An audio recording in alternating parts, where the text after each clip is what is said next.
Você já viu, né, que o bate-papo não para por aqui. A gente continua dessa vez com o nosso convidado Marcelo Grendel Guimarães. Ele que é cônsul honorário de Bangladesh e também vice-presidente do Corpo Consular do Paraná. Primeiro, muito bom dia para você e obrigada por topar esse bate-papo com a gente. Bom dia, é um prazer estar aqui. Bom dia a todos os ouvintes da Jovem Pan. É um prazer realmente ter esse convite, essa abertura para poder falar um pouquinho sobre, principalmente, o Corpo Consular do Paraná com vocês. Inclusive, a gente vê que são várias nações sendo representadas aqui durante esse evento. Acho que essa troca é muito legal. Inclusive, tem oficialmente o Hall das Nações, né, em que a gente vê um espaço que reúne representantes aí de vários consulados. Então, começo lhe perguntando, para a gente dar um start aí no nosso bate-papo, qual que é a grande importância, né, o fundamento disso, na tua opinião, a grande importância de estarmos todos aqui debatendo vários assuntos de grande interesse? Primeiramente, eu diria que esse tipo de simpósio, todo evento que reúne profissionais, principalmente da área de comércio exterior, da área internacional, ele fomenta essa área. É uma área que o Brasil precisa desenvolver muito mais. Então, a oportunidade que a gente tem aqui de contactar empresários, pessoal de governo, estudantes e os cônsules que participam desses eventos, ele é muito importante no desenvolvimento de negócio, na troca cultural, nas parcerias, sejam trocas de tecnologias, as possibilidades são ilimitadas. Marcelo, dentro do conhecimento muitas vezes dos empresários, eles entendem do negócio deles. O sujeito quer produzir no agronegócio, ele sabe produzir, na indústria ele sabe produzir, e muitas vezes ele tem dificuldade com a burocracia, já sofre com a burocracia do Brasil, mas ele olha outros mercados e quer acessar esses mercados. O Corpo Consular, ele acaba sendo um facilitador para quem precisa dessas informações, para quem precisa dessas parcerias?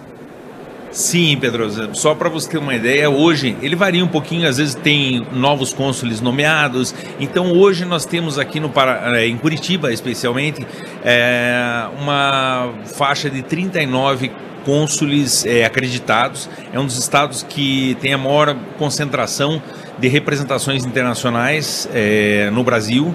Então, o que acontece? O Corpo Consular do Paraná, ele serve como um elo que liga a indústria, o comércio, o governo com cada um desses países, seja na compra de matéria-prima, seja nas exportações. Então, nós somos facilitadores de contatos. A gente busca parceiros no exterior, tudo depende da necessidade de cada um desses agentes que eu falei para vocês. O governo chega para nós, olha, nós queremos fazer uma parceria, uma troca de informações com tal país. Então, a gente tem o cônsul, seja honorário, seja de carreira, que vai achar naquele país a pessoa de contato, a empresa que vai fornecer o material.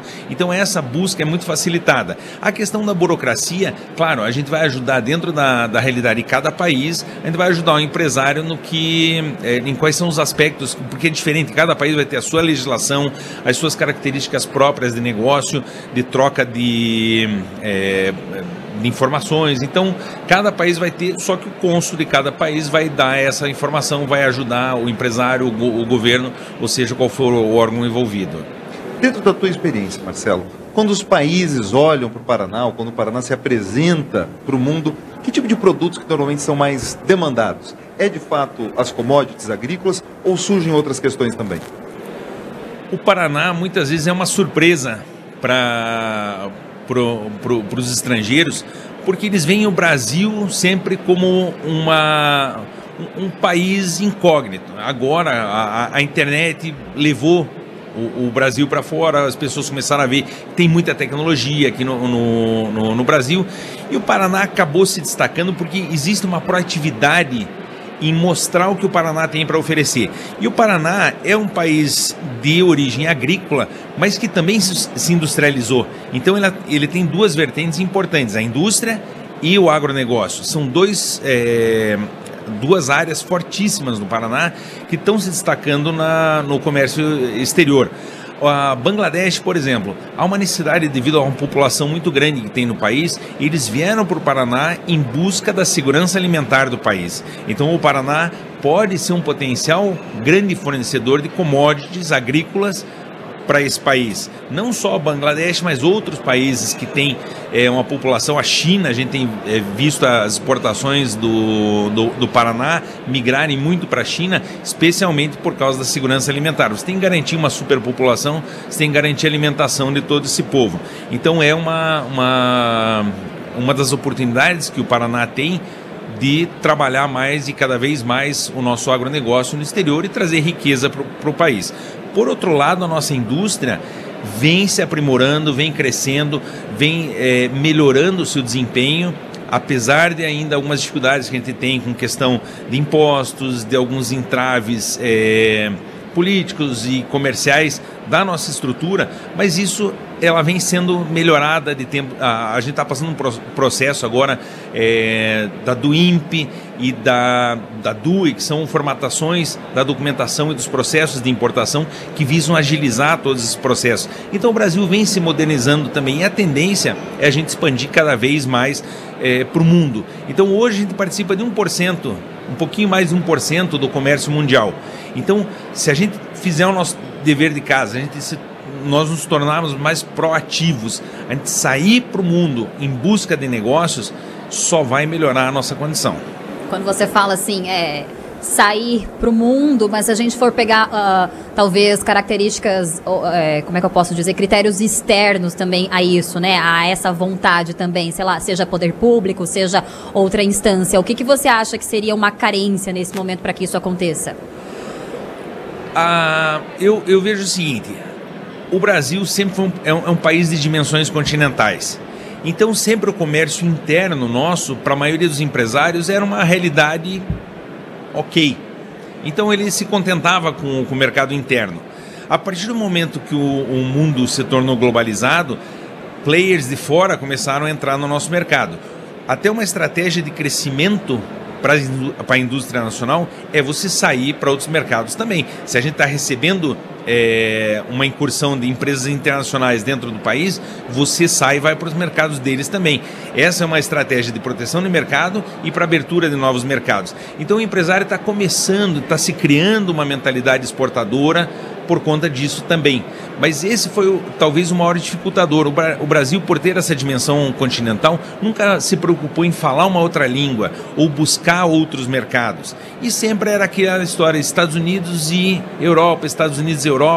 Quando o Brasil começou a descobrir outros mercados, abrir a nossa pauta de exportação, a gente começou a ficar não mais refém de dois mercados, de mudanças econômicas nesses mercados. Nós sofríamos aqui com as exportações, agora com a pauta muito mais aberta, esse leque muito maior, você tem mais opções, outros mercados que às vezes não são tão competitivos quanto o mercado americano e europeu e que a gente tem mais facilidade de entrada. Então hoje está ficando cada vez mais fácil, as distâncias também, a logística entre os países, as barreiras, então tudo está mudando, o mundo realmente está globalizado e a gente tem que entrar nesse circuito, senão a gente vai acabar ficando para trás mesmo. Então é uma necessidade.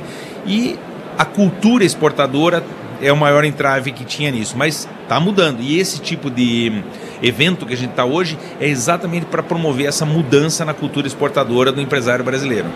Além das oportunidades de exportar, de acessar outros mercados, é possível também, através do conhecimento do corpo consular ou desse contato com esses representantes dessas nações, também tentar de alguma maneira atrair investimentos? Porque a gente tem acompanhado que muitos desses países, inclusive alguns fundos soberanos, têm escolhido alguns países para investir. A gente tem investimentos chineses, a gente tem acompanhado investimentos indianos aqui no Paraná e outros muito diversos. É possível pensar nisso também para o empresário? Certamente que sim, existem várias possibilidades, nós participamos de vários eventos. Esses dias nós estivemos num evento onde as câmaras de comércio, elas apresentam oportunidades. Nós tivemos uma conversa com a Câmara de Comércio Brasil-China, onde bancos chineses estão oferecendo financiamentos para a compra de produtos chineses com taxas baixas, com prazo de pagamento. Então são alguns facilitadores que as empresas chinesas estão oferecendo para empresários brasileiros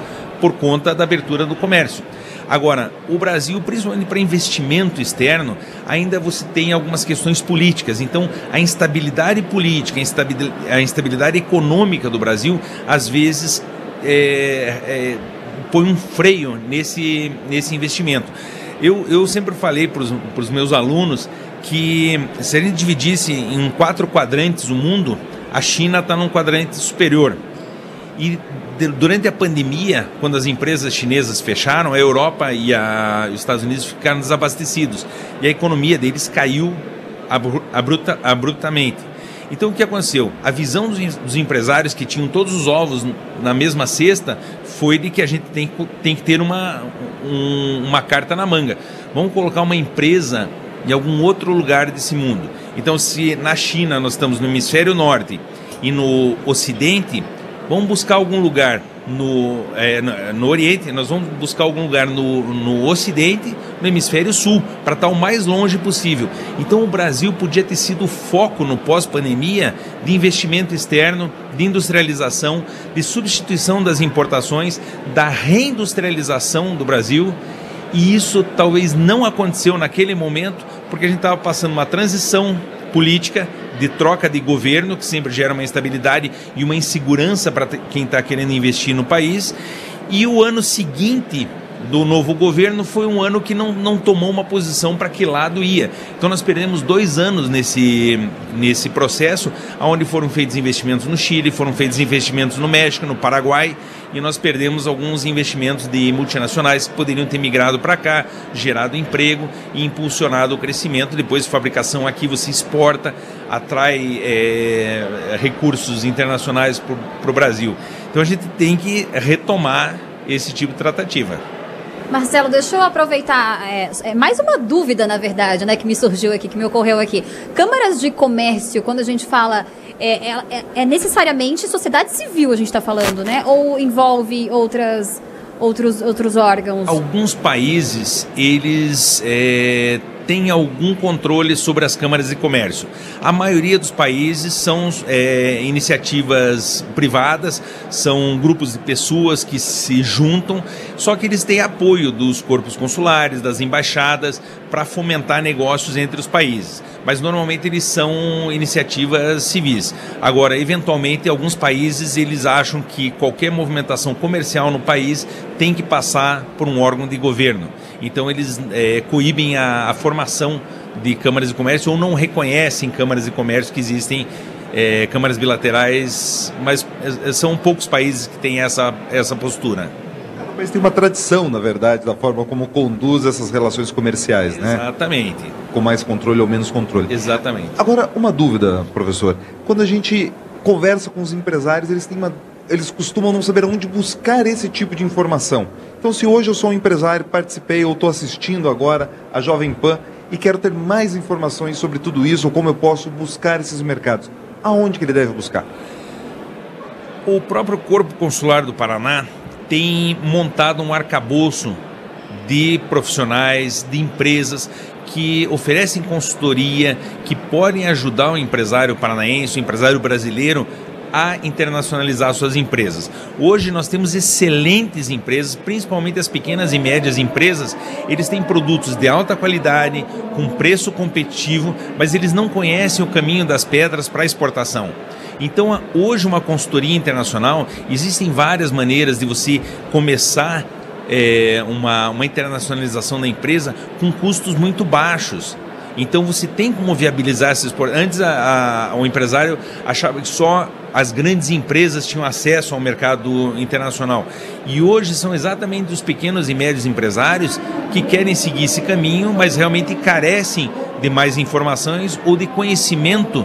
Eu costumo chamar o caminho das pedras. Como é que eu faço para chegar no mercado externo? Então, existem caminhos, não é todo mundo que detém esse conhecimento.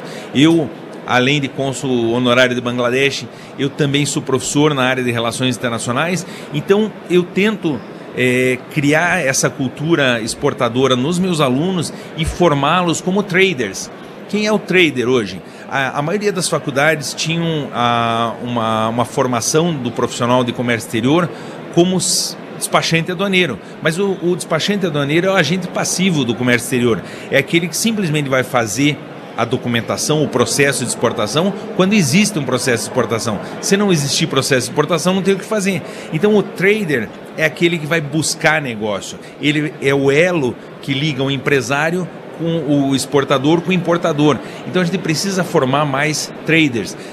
Hoje o Brasil é comprado, ele tem que se vender. Então a gente tem que tomar uma proatividade no comércio exterior. Esse é o principal chave de mudança para a nossa realidade hoje como país, como nação e futuro exportador, e tomar uma postura de protagonizante nesse mundo internacional aí que a gente vive. Perfeito. Marcelo Grandel, vice-presidente do Corpo Consular, muito obrigado. Eu acho que esse tipo de informação, esse tipo de compreensão de que o mundo está acessível, ela é muito importante, então, tanto para quem está aqui no evento, quanto para a nossa audiência. Muito obrigado pela sua participação. Eu agradeço, tudo de bom para vocês. Até mais. Até. Obrigada, viu, pela disponibilidade. Você segue com a gente aqui na programação